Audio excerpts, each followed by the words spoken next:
লাওপাত কচুপাত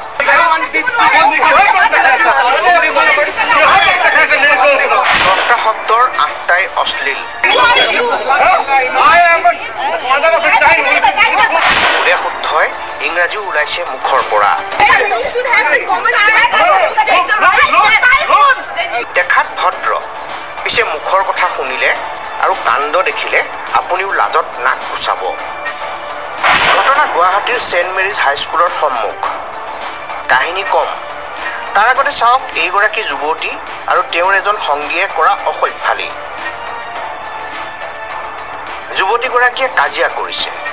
20-25 জন পুৰুষ মহিলা এফালে আৰু এই যুৱক যুৱতী এফালে যুৱতীৰ মুখত ভদ্ৰ মানুহে শুনিব নোৱাৰা লেতেৰা শব্দ ইমানেই বেয়া কথা কিয় কৈছে বুলি উভতি ধৰিছে উপস্থিত লোকসকলে আৰু তেতিয়াই দেখিছে যুৱতীগৰাকীক ডিফেন্ড দিবলৈ যুৱকজনে বহাই দিছে বাইকৰ এক্সিলাৰেটৰ স্কুলৰ সন্মুখত কিয় এনে কৰিছে বন্ধ কৰিবলৈ কৈছে বহুজনে কিন্তু নাই পুনৰ বহাই দিছে বাইকৰ এক্সিলাৰেটৰ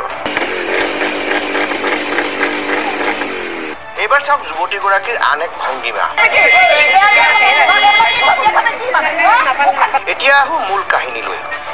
সেন্ট মেৰিজ হাইস্কুলৰ সমীপতে থকা এইখন ফেমিলি কৰ্ণাৰ নামৰ ব্যৱসায়িক প্ৰতিষ্ঠান এই ব্যৱসায়িক প্ৰতিষ্ঠানখনৰে মালিক এইগৰাকী যুৱতী ঘটনা বুধবাৰৰ সেন্ট মেৰিজৰ শিক্ষয়িত্ৰী লিলি জাকাৰিয়াৰ গাড়ীখন অন্য দিনাৰ দৰে সদায় পাৰ্ক কৰা স্থানত পাৰ্ক কৰিছিল চালকজনে কিছু সময়ৰ পিছতেই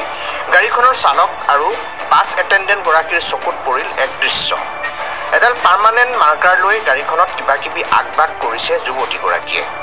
গোটেই গাড়ীখনৰ বডিত জধে মধে আগবাগ কৰিয়ে ক্ষান্ত নোহোৱা যুৱতীগৰাকীয়ে গাড়ীখনৰ বডিত লিখি দিছে remove your car remove your van otherwise will destroy গাড়ীখনত কিয় এনেকৈ আগবাগ কৰিছে বুলি সুধিবহে পালে চালক আৰু বাছ এটেণ্ডেণ্ট গৰাকীক মাৰিবলৈ খেদি আহিল যুৱতীগৰাকীয়ে লেডি বাছ এটেণ্ডেণ্ট গৰাকীক শাৰীৰিকভাৱে অপদস্থও কৰে যুৱতীগৰাকীয়ে আনকি দুগৰাকী এটেণ্ডেণ্টৰ হাতৰ পৰা মোবাইল ফোনো কাঢ়ি নিলে যুৱতীগৰাকীয়ে তাকে দেখি ওচৰে পাজৰে থকা ভালেমান অভিভাৱক কাষ চাপি যুৱতীগৰাকীক তেওঁ কৰা অসভ্যালিৰ বাবে জবাবদিহি কৰে আৰু তেতিয়াই অশ্লীল গালিগালাজেৰে পৰিৱেশটো বেয়া কৰি তোলে যুৱতীগৰাকীক ডিফেন্ড দিবলৈ হঠাৎ আহি ওলাইহি এই যুৱকজন তাৰ পিছতেই দুয়ো মিলি আৰম্ভ কৰে এইখন নাটক ইতিমধ্যে দতাশিল থানাৰ কাষ চাপিছে গাড়ীখনৰ মালিক লিলি জাকাৰিয়া তেওঁলোকৰ বিশ্বাস আৰক্ষীয়ে তেওঁলোকক সঠিক ন্যায় দিব